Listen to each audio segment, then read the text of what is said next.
3 mois plus tard, ils ne sont plus que 2 à concourir pour le second tour et à débattre sur notre plateau.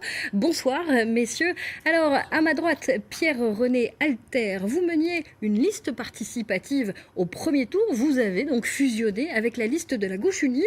Vous voilà à la tête d'une large coalition qui rassemble PS, PC, écologistes, insoumis et citoyens, et à la tête d'un potentiel de voix dépassant les 56%. À ma gauche, monsieur Mariton, Hervé Mariton, le ballottage vous est donc défavorable, un accro dans une riche carrière politique. Maire de Cré, vous avez été conseiller régional, mais aussi député de la Drôme pendant 4 mandats et ministre sous Jacques Chirac. Trêve de présentation, à vous la parole. Commençons par cette crise du coronavirus qui a été un choc pour tous. À Cré, la population n'a pas été touchée. Est-ce que ça veut dire que la commune est indemne, monsieur le maire ? En tout cas, il n'y a pas de cas de Covid à Cré depuis le 11 mai. Ça, c'est une bonne nouvelle. La crise du Covid, notre responsabilité a été de protéger les Crétois et de faire en sorte qu'ils vivent du mieux possible. Un hôpital neuf, et c'est une de mes fiertés en tant que maire. Et la crise a aussi souligné la nécessité le plus rapidement possible d'offrir en gériatrie de meilleures installations à l'hôpital. La crise du Covid a aussi été l'occasion d'une meilleure coordination, c'est très précieux, entre les professions de santé. Il faut poursuivre dans cette dynamique. Et puis, des nouvelles mesures que nous, villes, avons prises. Cellule d'écoute. Il faudra ensuite mettre en place une cellule de crise. C'est indispensable pour anticiper d'autres crises qui peuvent venir. Mise en place d'un médiateur numérique pour aider les personnes à des moments où le numérique devient le seul lien disponible. Et puis, quand tout le monde était sonné, vivre, c'est aussi faire en sorte que le commerce soit soutenu, préparer la rentrée des écoles, la rentrée pendant la crise, la rentrée à l'automne prochain. C'est faire en sorte aussi que les loisirs soient là, le succès de notre Ciné Drive. C'est aussi les choix d'urbanisme qu'on a fait, important dans cette crise du Covid. Avoir des espaces verts individuels, dans des lotissements parfois, dans des immeubles d'habitat social. Et ces espaces verts, nos opposants les avaient vertement critiqués au moment de l'élaboration du votre PLU, opposant, ce soit les lotissements, il est là, on va lui sociaux. donner l'occasion de répondre. Monsieur Pierre-René Alter, est-ce que vous contresignez ce bilan dressé par monsieur Mariton ? Pas totalement. Je rappelle que je suis René Pierre Alter. Je vais y arriver. Pas totalement. Je pense qu'effectivement, cette crise, elle a révélé trois grands aspects. Les aspects sanitaires d'une part. Et là, bien volontiers, je reconnais que la mairie, les personnels de la mairie ont fait leur travail correctement. Les conseillers d'opposition ont fait des offres de travail. Ils n'ont peut-être pas été suffisamment sollicités, mais ils ont fait les offres. Ils ont proposé des choses. Et le maire a beaucoup communiqué. Vous félicitez. Je ne le félicite pas, je dis qu'il a fait ce qu'un maire devait faire. Et de ce point de vue-là, je n'ai en tout cas, sur le plan sanitaire, rien à redire sur la manière dont les choses ont été conduites. C'est sur un autre plan qui vous a paru péché ? Sur le plan des solidarités, je pense qu'on aurait pu s'ouvrir plus à l'ensemble des populations fragiles. On a beaucoup sollicité les personnes les plus âgées, c'est vrai. Il y a eu des courriers, il y a eu un travail qui a été fait. Il y a d'autres personnes fragiles qui ont été moins sollicitées. Moi, ce qui me surprend, c'est qu'au niveau du CCAS, on a finalement distribué cette année moins de bons alimentaires, pour une somme à peu près équivalente que l'année dernière. Et les aides d'urgence également ont fortement diminué. C'est une question en tout cas que je me pose par rapport à la manière dont le CCAS a pu jouer son rôle. Bon. Nous avons répondu positivement à toutes les demandes, je dois le dire. CCAS, les collaborateurs et les élus ont fait un boulot remarquable. Je veux juste ajouter On ne aussi va pas s'apesantir sur ce que nous avons considéré comme un bilan. On va rentrer dans le cœur du débat. Reprenons quand même ce qui a été la surprise de ce premier tour. Monsieur Alter, vous représentez une liste de fusion, une alliance qu'on pourrait qualifier d'un tous contre Mariton. Est-ce que vous êtes d'accord là-dessus ? Je conteste formellement cette formule. Pourquoi ? L'alliance, c'est pas du tout, ça n'a rien à voir avec tous contre M. Mariton. M. Mariton est un homme que je respecte totalement et je ne suis pas contre M. Mariton. Par contre, la coalition que nous avons formée, c'est une coalition pour autre chose. C'est une coalition pour redonner à la ville la dynamique qui lui a manqué, pour une ville plus démocratique, plus écologique, une ville plus solidaire. C'est ça le sens de notre union. Monsieur Mariton, est-ce que vous avez l'impression justement d'être arrivé à un stade d'usure à l'issue de 25 ans de règne, entre guillemets, à la tête de Notre liste est Crève? renouvelée aux 2/3. Elle a une moyenne d'âge plus jeune que la liste conduite par M. Alter, qui d'ailleurs, il le dit lui-même, n'est pas une liste d'alliance ni même de fusion, qui est une coalition, avec des tensions qui sont connues entre les deux sous-groupes qui la forment. D'ailleurs, des membres importants de la liste Réinventons Cré qui font le choix aujourd'hui de ne pas soutenir la liste de M. Alter. Il faut que cela se sache. En tout cas, nous assumons notre bilan. En effet, je suis le maire sortant d'une ville qui, en 2020, a été classée comme petite ville de la Drôme où on vit le mieux. Et avec aussi, dans cette campagne, des perspectives.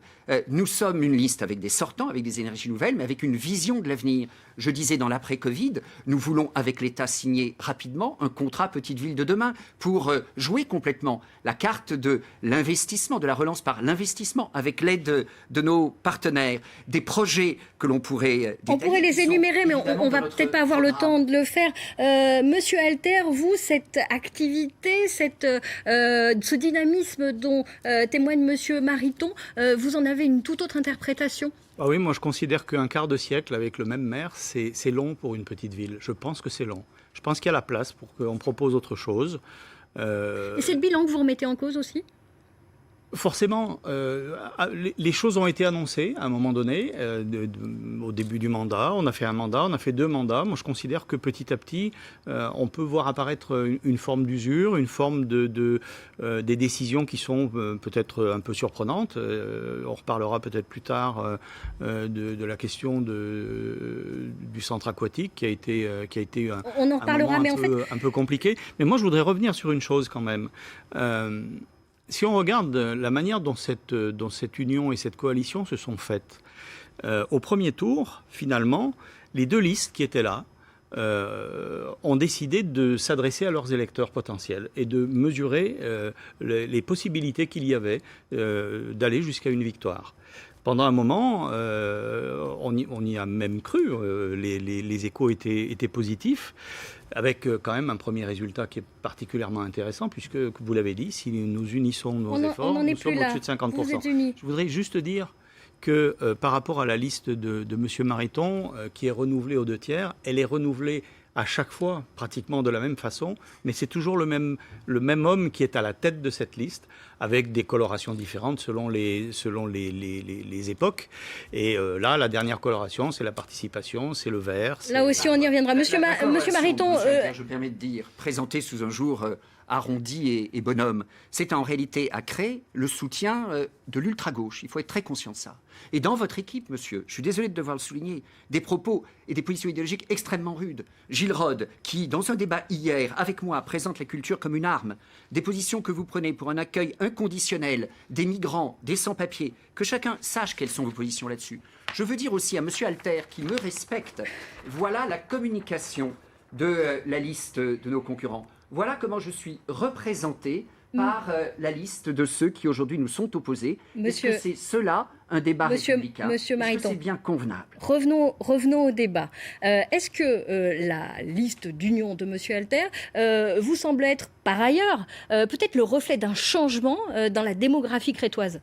Mais la liste, non pas d'union, mais de coalition, où chacun a décidé de se surveiller de M. Alter. Ce sont des gens qui ont évidemment le droit d'être candidats, qui ont reçu des suffrages, dont acte, mais que chacun mesure la nature des positions qu'ils prennent. Je l'ai évoqué tout à l'heure, des propos très durs contre des lotissements, la volonté de mettre du béton à la place d'espaces verts sur les espaces verts d'HLM de la ville, que les Crétois entendent cela. Pas par caprice, mais parce qu'il y a derrière une vision idéologique très dure qui est plaquée à créer. Le programme serait à peu près le même dans n'importe quelle ville où un certain nombre de ces candidats se présenteraient. Il y a des personnes diverses. Je suis en relation avec beaucoup d'entre elles, mais je constate que la force dirigeante de ce groupe, ce sont des personnes qui sont sur des positions idéologiques dures, France Insoumise, PC, parfois très au-delà, qui expriment... Est-ce que vous ce vous genre de sentez comportement. en danger, monsieur Mariton, pour ce second tour?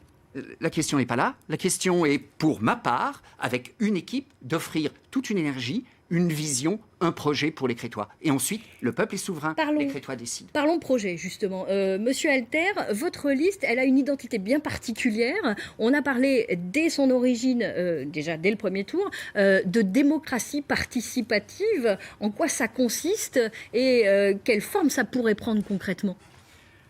Alors sur la question de la participation, enfin quand même, je voudrais revenir un petit peu sur les propos de... Alors on ne va pas trop revenir, il faut faire avancer le débat. Désolé, mais il faut quand même que je prenne un petit peu de temps pour dire à M. Mariton que je suis effectivement à la tête de cette liste. C'est une liste participative, on va en parler bientôt. C'est un groupe qui m'a porté à la tête de cette liste.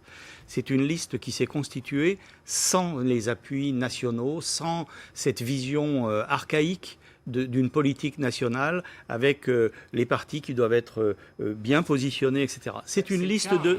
Non, pas du tout. C'est une... Pas du tout. Je ne suis ni du PC ni de la France Insoumise. Non, mais je ne suis pas un... Je ne suis pas du tout quelqu'un qui est agressif ou qui...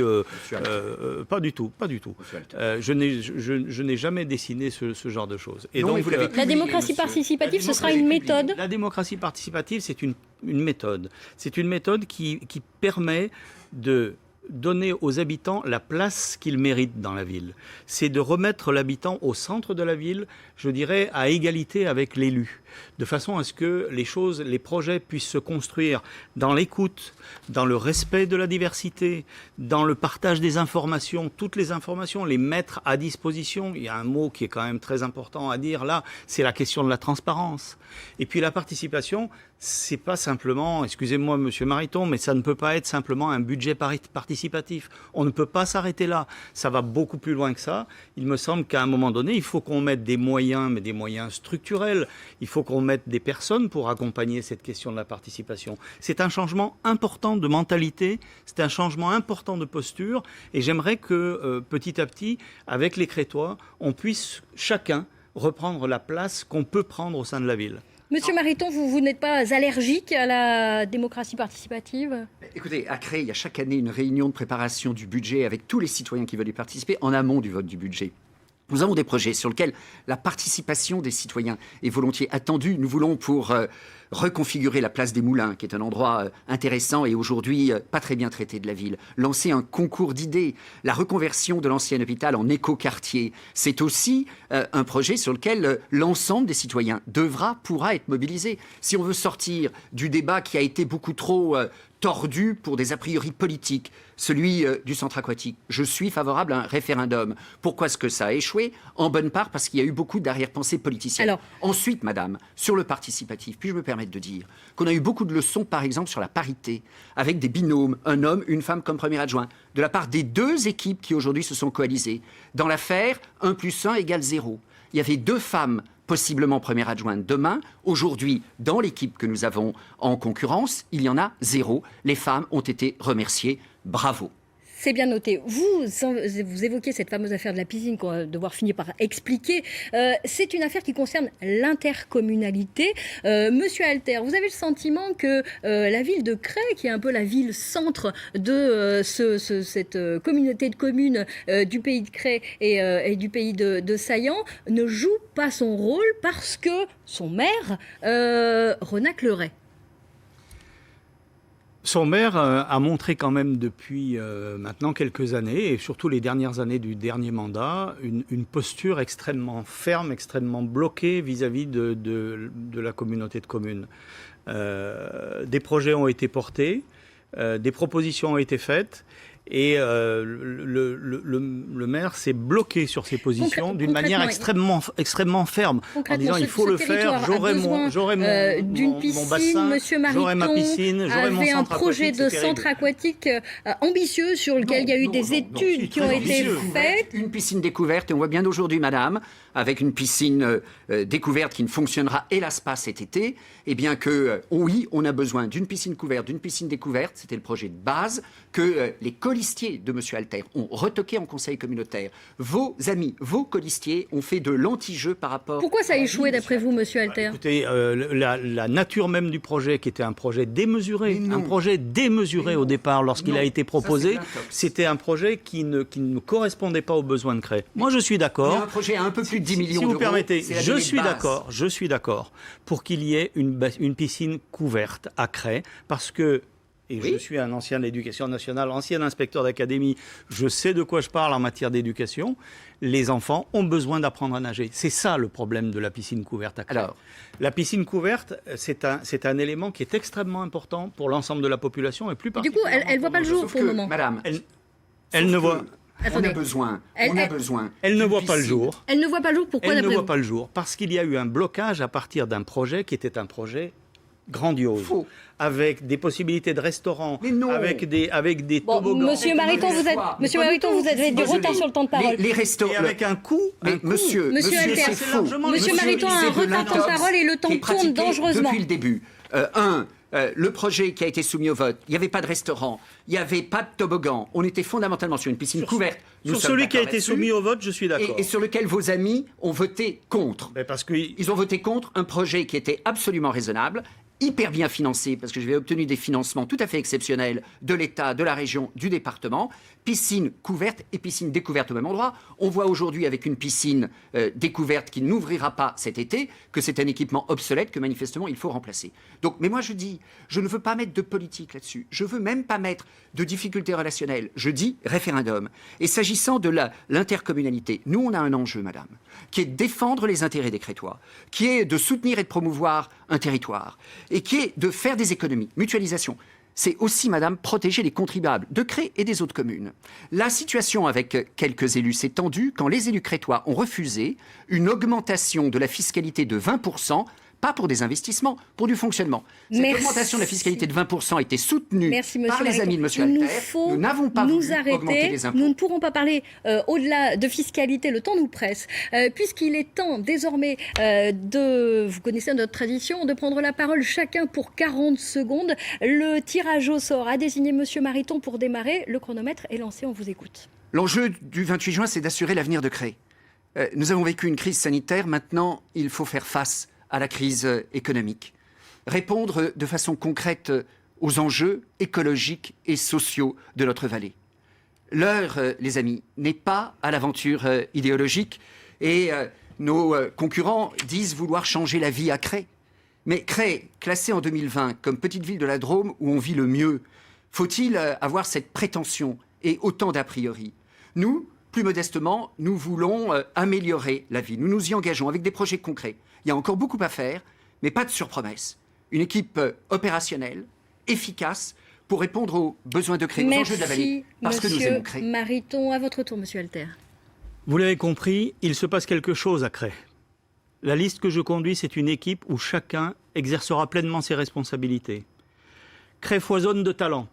Ensemble, nous ferons de Cray une ville dynamique, une référence en matière de culture et de sport, une ville où les touristes aimeront séjourner en toute saison. La mairie de Cray, ses employés, son budget, c'est une force. Cette force, je la mettrai à votre service pour améliorer votre quotidien, pour dessiner notre avenir. En toute transparence, sans a priori, sans dogmatisme, j'en répondrai devant vous. Aidez-nous à franchir le cap. Le 28 juin, votez et faites voter pour ensemble réinventons Cray. Merci messieurs, ce sera le mot de la fin. Notre émission est terminée. Demain, 18h, un nouveau débat sur 2 communes sur le grill. Annonay en Ardèche et Firminy dans la Loire. Les municipales sur France 3 Rhône-Alpes, c'est aussi un entretien chaque jour à 11h53. Et demain, c'est Pierrick Courbon, candidat de la gauche stéphanoise, qui répondra aux questions de Claire Exbraya. Tout de suite, votre journal régional présenté par Lise Riget. Bonne soirée à tous.